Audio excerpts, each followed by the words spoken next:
capitalist press. Another could be found in Pravda, the official publication of the Soviet Communist Party, which condemned a work of misanthropic fantasy, a filthy book redolent of the gruesome prognostications which are being made in our times by a whole army of venal writers on the orders and instigation of Wall Street. Pravda's reaction to what it assumed to be a capitalist plot is understandable. For 1984, immediately banned in the communist states of Eastern Europe and for decades available only in underground samizdat editions, is transparently an exposé of the totalitarian mind, the story of a man who rebels against the autocracy that is trampling on his soul.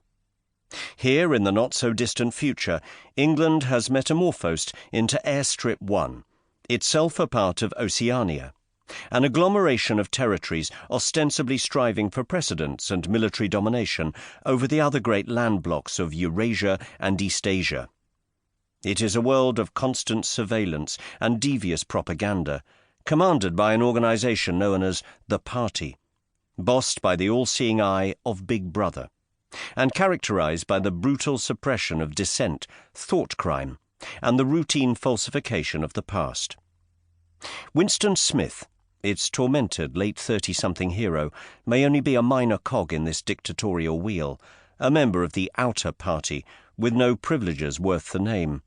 But his part in the complex mechanisms of state control turns out to be a vital one. Sequestered in his cubicle at the fatally misnamed Ministry of Truth, Winston is charged with doctoring back numbers of the Times with a remit to airbrush out of history anyone deemed to have fallen foul of the regime's constantly changing official line.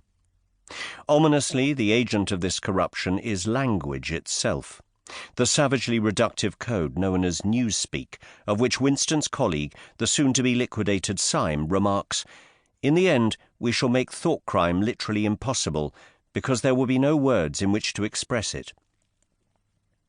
By the time this exchange takes place, Winston has embarked on his own particular thought crime, the purchase of an antique leather-bound book in which he begins to keep a diary, an affair with the much younger Julia, a fresh-faced but hard-bitten member of the puritanical Junior Anti-Sex League, and late-night study of the legendarily prescribed volume written by the regime's great hate figure, plausibly to be identified with Trotsky, Emanuel Goldstein, given to Julia by O'Brien, an apparently sympathetic member of the inner party. But O'Brien, alas, is merely an agent provocateur. Julia may even be acting as his willing accomplice. And Winston, dragged from the couple's refuge over an antique shop, is taken away to the Ministry of Love to be forcibly reintegrated into what passes as Oceanian society. It is at this point that the real implications of 1984's ideological armature are brought sharply into view. As a totalitarian regime constantly calls into question the historical justifications on which its power is based, turns one-time friends into enemies, and jettisons any position the moment it ceases to be useful, it follows that the concept of objective knowledge must be destroyed. Naturally, the means to destroy this knowledge is knowledge itself. Set against this yardstick, the tyrants of classical legend were merely opportunistic hooligans, altogether lacking the sophistication required to alter the shape of the past.